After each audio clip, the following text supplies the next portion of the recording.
Hello everyone, good morning. Today we are starting another new chapter, that is chapter number 30, Public Facilities and Development. So in this chapter we are going to see what are the public facilities or the facilities which are provided to us by the government and how that facilities help our country to get developed.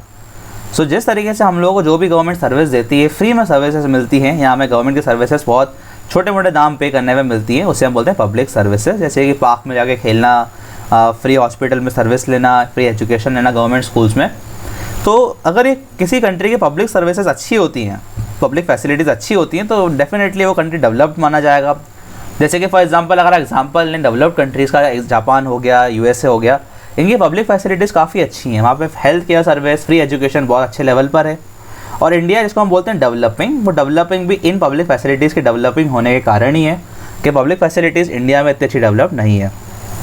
So what we are going to learn in this chapter, we are going to learn what are public facilities, फिर उन facilities को किस तरीके से 5 year plan में जो है डाला गया, 5 ईयर प्लान, और उसका हम लोग एक पढ़ेंगे 12th 5 ईयर प्लान क्या होता है।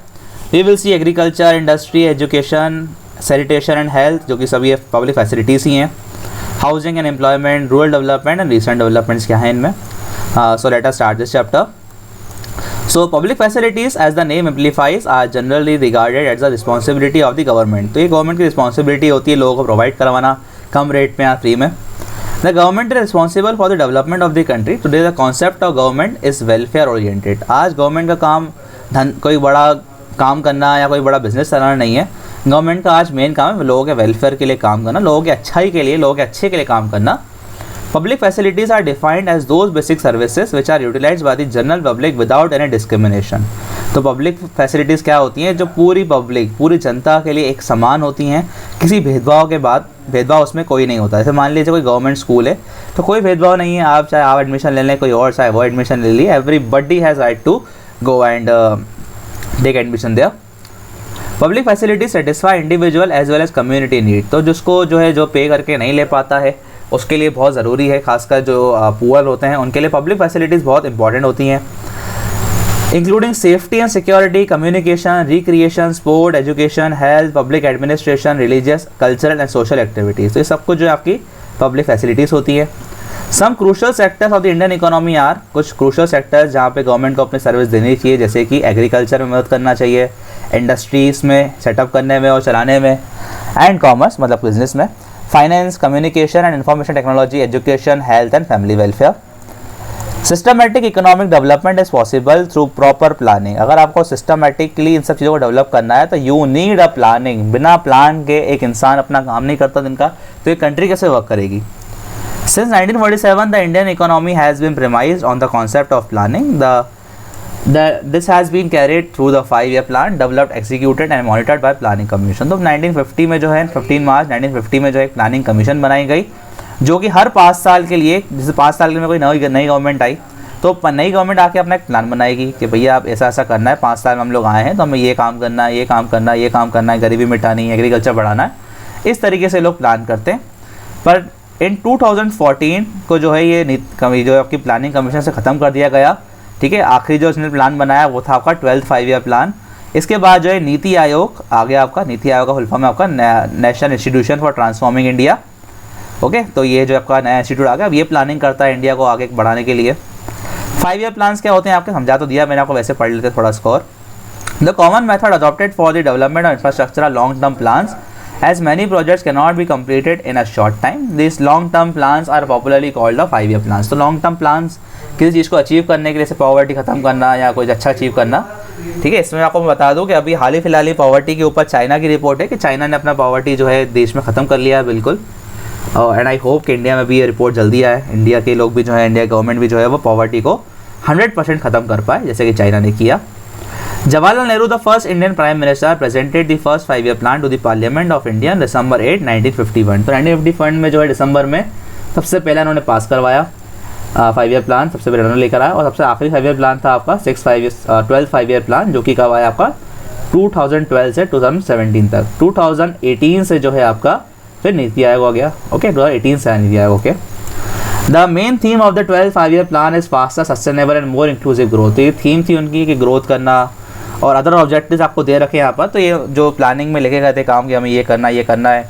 To provide electricity to all the villages, हर गाँव में जो बिजली पहुँचाएंगे। To decrease malnutrition among childrens age 0 to 3, malnutrition यानी कुपोषण खत्म करना है हमको।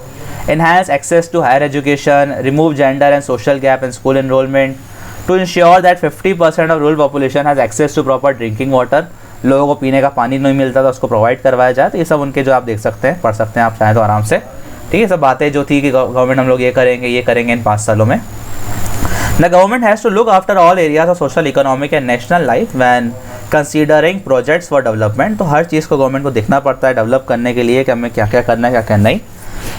However, special attention is paid to agriculture, education, industry, generation of employment, infrastructure, health, science and technology। वैसे इन सब चीज़ों पे बहुत मेन ध्यान देती है गवर्नमेंट, ठीक है। जो हमने देखे नाम एग्रीकल्चर, एजुकेशन, इन सब चीज़ों पे। एग्रीकल्चर जैसे कि आप जानते ही हैं कि इंडिया जो है is a agriculture country. Agriculture is a support based component of the Indian economy. Indian economy पूरा सपोर्ट इसी पे लेकर बैठी है, क्योंकि इंडिया में आज भी अराउंड 40-45% लोग जो है अपना काम एग्रीकल्चर से ही करते हैं, निकालते हैं। द फर्स्ट 5 ईयर प्लान जिसको हम बोलते हैं हैरा-डॉमन मॉडल पे बेस्ड था ये। तो फर्स्ट 5 ईयर प्लान में यही था कि हमें जो है प्रायोरिटी देनी है किसको, एग्रीकल्चर को। Rural economic growth has to be enhanced by sustain agricultural growth. Agriculture में ग्रोथ करके हमें रूरल यानी कि गाँव के एरिया को ग्रोथ करवाना है। एंड डेवलपमेंट और rural areas are providing rural infrastructure amenities. तो इसको करने के लिए जो है फर्स्ट 5 ईयर प्लान में इसको पूरा करने के लिए आया था लैंड रिफॉर्म्स। लेकिन लैंड रिफॉर्म्स क्या होता है आपका कि इंडिपेंडेंस से पहले क्या हो गया था कि भारत में बहुत सारी बड़ी बड़ी ज़मीन जो है ज़मींदारों के पास थी। छोटे छोटे जो किसान थे वो लोग ज़मीन नहीं थी उनके पास बस ये ज़मीन पे जाके काम करते थे, ठीक है। तो इनको जो है कभी पैसा देता था ज़मींदार, कभी नहीं देता था। अब लैंड रिफॉर्म्स में क्या हो गया, अब ऐसी एक सीलिंग लिमिट कर दी कि अब कोई भी इंसान जो इतनी बड़ी ज़मीन नहीं रख सकता। फॉर एग्जाम्पल जैसे मान लीजिए ऐसा हो गया कि कोई भी इंसान चाहे तो वो सिर्फ 20 एकर्स लैंड रख सकता है एक इंसान। तो अब इतनी सारी ज़मीन नहीं रख सकते, क्योंकि गवर्नमेंट ने बोला अगर आप रखोगे फिर भी तो हमें ज़मीन किसी और को दे देंगे। तो क्या हो गया, ये ज़मीन जो है गवर्नमेंट ने इन लोगों को बंटवा दी जिनके पास नहीं थी। छोटे मोटे पैसों में सस्ते दामों में इन लोगों ने ज़मीनें खरीद ली। इसको बोलते हैं हम land reforms. For all perishable products investment and institutional developments are more important and subsidies. तो गवर्नमेंट सब्सिडी प्रोवाइड भी करवाई, फ्री में लोगों को सीड्स प्रोवाइड भी करवाया। तो गवर्नमेंट ने बहुत कुछ काम किया है यहाँ पे प्रोडक्शन बढ़ाने के लिए एग्रीकल्चर में। और जैसे कि इसमें आपको देखिए पॉइंट्स भी दिए हुए हैं, गवर्नमेंट ने क्या क्या दिया लोगों को। मॉडर्न एग्रीकल्चर मशीनरी प्रोवाइड करवाई, ट्रैक्टर लेके देना, सोइंग ड्रिल्स लेके देना, गवर्नमेंट सब बांटे लोगों को ताकि लोगों का जो एग्रीकल्चर प्रोडक्शन बढ़े। हाई यील्ड वेराइटी सीड्स, ठीक है। हाई यील्ड वेराइटी सीड्स जो ये बहुत अच्छे क्वालिटी के सीड्स होते हैं आपके, जिनसे एग्रीकल्चर मतलब जो प्रोडक्शन होता है वो काफ़ी अच्छा होता है, मतलब मात्रा बढ़ जाती है उसकी। पेस्टिसाइड्स एंड फर्टिलाइजर्स, तो pesticide fertilizer the use of fertilizer was promoted to increase land fertility. तो इससे क्या होता है, लैंड की फर्टिलिटी और क्रॉप को ज़्यादा उगने में मदद मिलती है। मैन्युफैक्चरिंग यूनिट जो थी इसकी इंडिया में लगा दी, जैसे कि सिंदरी में, ट्रॉम्बे में, Neyveli, Rourkela and Nangal. Under the public sector use of pesticides to control crop losses due to pest and insects are also introduce. तो जो क्रॉप पे कीड़े वड़े लग जाता है उसके लिए भी जो है पेस्ट वेस्ट की जो सुविधा है गवर्नमेंट ने लोग फ्री में बांटी। The department of agriculture research and education was set up in 1973। तो एक डिपार्टमेंट बनाया गया इसी पे एग्रीकल्चर पे जो है रिसर्च करने के लिए। The Indian Council of agriculture Research ICAR has also played a major role in development of agriculture technology. और टेक्नोलॉजी को डेवलप करने में ICAR का बहुत बड़ा हाथ है, Indian Council of agriculture Research. Next आते हैं हम लोग इंडस्ट्री। तो जो आपका सेकंड 5 ईयर प्लान था आपका वो जो है इंडस्ट्रीज़ पे था कि हमें इंडस्ट्री डेवलप करनी है, पर इतनी डेवलप नहीं कर पाई इंडस्ट्रीज़, क्योंकि इसका ये प्लान था कि हम लोग जो है गवर्नमेंट की इंडस्ट्रीज़, मतलब इंडस्ट्रीज़ जो है बड़ी बड़ी कारखाने स्टील के, सीमेंट के, सब कौन चलाएगी, सरकार चलाएगी, ठीक है। तो ये सिस्टम चला आपका आज़ादी से लेकर 1990s तक, ठीक है। जब रिफॉर्म्स आए 1990s में रिफॉर्म आए कि नहीं भैया अब जो है कंपनीज जो है बड़ी बड़ी, अब वो प्राइवेट सेक्टर यानी कि कोई प्राइवेट इंसान भी खोल सकता है इंडिया में, चला सकता है इंडिया में।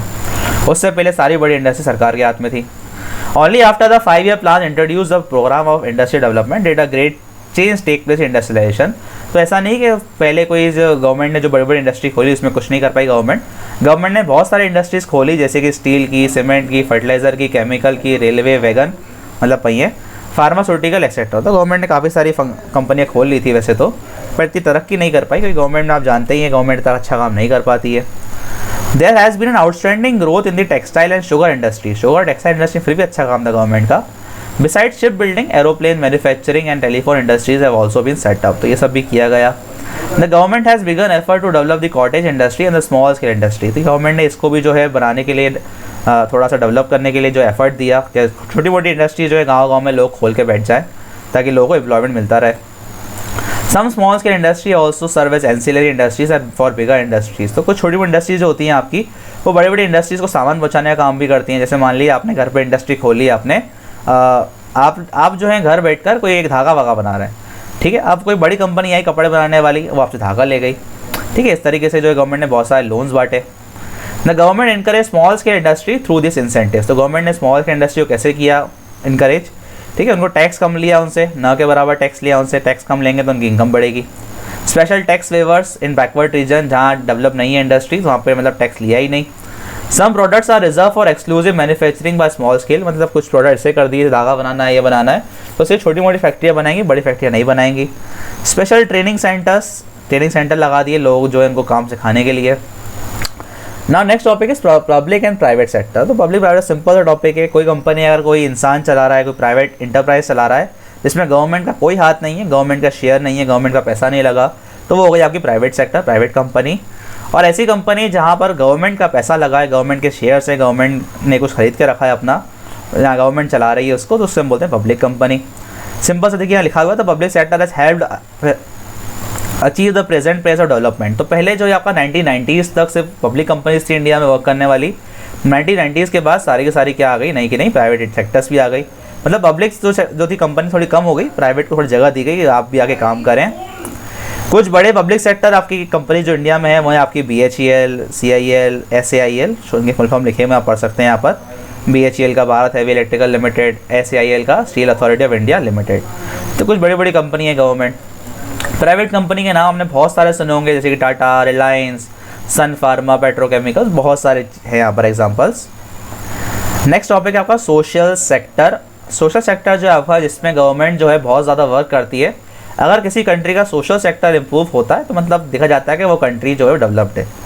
सोशल सेक्टर में क्या क्या आता है आपका, जैसे कि आपका एजुकेशन, मतलब कैसी है देश में, लोगों को सेफ ड्रिंकिंग वाटर मिल रहा है कि नहीं, लोगों को सबके पास घर है कि नहीं, ठीक है। गवर्नमेंट के सारे काम होते हैं। तो एजुकेशन जो है, जैसे कि आप जानते हैं कि हर 5 ईयर प्लान में एजुकेशन को इम्प्रूव करने की बात की गई, क्योंकि अगर एजुकेशन अच्छा नहीं होगा तो देश तरक्की नहीं कर पाएगा। देश तरक्की नहीं करेगा तो आगे अच्छे खासे लोग कैसे आएंगे, क्योंकि आगे हमें देश चलाने के अच्छे ईमानदार और अच्छे समझदार लोग चाहिए आप जैसे, ठीक है। इसीलिए हम एजुकेशन हमें जो है दी जाती है अच्छी। तो एजुकेशन देने के लिए गवर्नमेंट ने बहुत सारी चीज़ें चलाई, जैसे कि सर्व शिक्षा अभियान चलाया 2001 में गवर्नमेंट ने। आपका जो है राइट टू एजुकेशन चलाया कि 6 से लेकर 14 ईयर्स तक जो है हर इंसान को पढ़ने का अधिकार है, फंडामेंटल राइट है। ओके, आगे ये जो आया आपका 86 अमेंडमेंट से आया, कॉन्स्टिट्यूशन का पार्ट बना दिया इसको। नेक्स्ट सोशल सेक्टर है आपका सैनिटेशन, साफ़ सफाई। तो इसकी तो बातचीत आप देख ही रहे हैं आजकल की गवर्नमेंट कितना ज़्यादा कर रही है स्वच्छता अभियान। ओके, तो इसके लिए गवर्नमेंट ने सेटअप किए हैं आपके ग्राम पंचायत सेटअप किए, ग्राम नगर पालिका, नगर पंचायत आपने सुना होगा, जो साफ़ सफाई का काम पूरा उन्हीं का होता है। हेल्थ सेक्टर के लिए गवर्नमेंट जो है बहुत सारे फ्री में हॉस्पिटल्स बनाती है, फ्री मेडिसिन प्रोवाइड करवाती है। एक गवर्नमेंट ने बना रखा है, इसको बोलते हैं लोग नेशनल रूरल हेल्थ मिशन। एक गवर्नमेंट ने लॉन्च किया था 2005 में, जिसके अंतर्गत जो है हर गरीब इंसान को एक कार्ड बना के दिया जाएगा, ठीक है। अब अभी तो उसको जो है गवर्नमेंट जो मोदी गवर्नमेंट लाई है आयुष्मान योजना, आयुष्मान कार्ड बन रहे हैं आप लोगों के, ठीक है, जिसके भीतर आपको जो है फ्री में ट्रीटमेंट मिलेगा पब्लिक हॉस्पिटल्स में। नेक्स्ट आपका सोशल सेक्टर है एम्प्लॉयमेंट, रोज़गार, मतलब काम प्रोवाइड करवाना। जिसके पास काम नहीं गवर्नमेंट उसे काम भी देती है, जैसे कि गवर्नमेंट की स्कीम है आपकी मनरेगा, Mahatma Gandhi national rural employment guarantee act, कि अगर आपको काम नहीं मिल रहा है, कोई आपका काम वाम नहीं है, पैसे वैसे नहीं मिलते आपको, तो आपको 100 दिन का जो काम है साल भर में, कौन देगी, गवर्नमेंट देगी। ओके, इस तरीके से गवर्नमेंट जो है आपके और भी सोशल सेक्टर्स में जो है अचीवमेंट करती है। हाउसिंग एक और आपकी काम है कि जिसके पास घर नहीं है उसको घर देना। आपने नाम सुना होगा इंदिरा आवास योजना, राजीव गांधी आवास योजना, क्योंकि अगर घर नहीं होंगे लोगों के पास तो वो लोग सड़कों पे यहाँ पर भटकेंगे, एक्सीडेंट भी होंगे इससे, वो लोग गंदगी भी फैलाएंगे, और अब लोग इसके पास घर नहीं रहने को अपने बच्चों को क्या पढ़ाएगा, तो उससे जो इन सब चीज़ों में फ़र्क पड़ता है। इसलिए इंसान को जो अच्छा घर लेके दो, कम से कम एक जगह वो रहेगा, उसे काम लेके दो, काम मिलेगा, उसे पैसा मिलेगा, वो अपने बच्चों के हेल्थ का ध्यान खुद रखेगा, अपने बच्चों को खुद पढ़ा लेगा, ठीक है। इस तरीके से ये सब चीज़ जुड़ी है कहीं ना कहीं दूसरे से। रूरल डेवलपमेंट मतलब गाँव का डेवलपमेंट, क्योंकि सबसे बैकवर्ड एरिया हमारे इंडिया में गाँव ही था। तो इस प्लान में यही था कि plan include 40% of rural area में टेलीकम्युनिकेशन फैसिलिटी। तो मतलब हर गांव में आप देख ही रहे हैं अब कि गवर्नमेंट ने कितना काम कर लिया है, हर गांव में टावर बिछा दिए गए हैं, बड़ी बड़ी कंपनीज लगा दी गई हैं, ठीक है। अब जो गांव वाले आपने देखा होगा, गांव वाले जो लोग हैं ज़्यादा नेट चलाते हैं, इंटरनेट की यूसेज गांव में ज़्यादा है अर्बन सेंटर्स से। The plan suggest to construct all weather roads, तो ऐसी रोड बनाई जाए, क्योंकि देखिए ग्राउंड अगर आपको गांव को जोड़ना है सिटीज़ से, so you need better roads, क्योंकि बार बार क्या होता है, बारिश का मौसम होता था, रोड्स ख़राब हो जाती थी, तो गवर्नमेंट ने जो अच्छी रोडें बनाई, गाँव को अच्छे से जोड़ा। The plan aims to provide an additional 1 crore hectare of irrigated land, irrigation के लिए फैसिलिटीज़ प्रोवाइड करना, क्योंकि ज़्यादातर लोग गाँव के किस पे डिपेंड होते हैं, एग्रीकल्चर पे ही होते हैं। Public facilities relate to our basic needs and the Indian Constitution recognize the right to water, health, education, etc.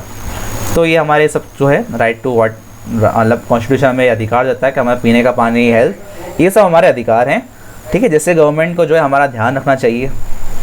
Thus one of the major roles of the government is to ensure adequate public facilities for everyone.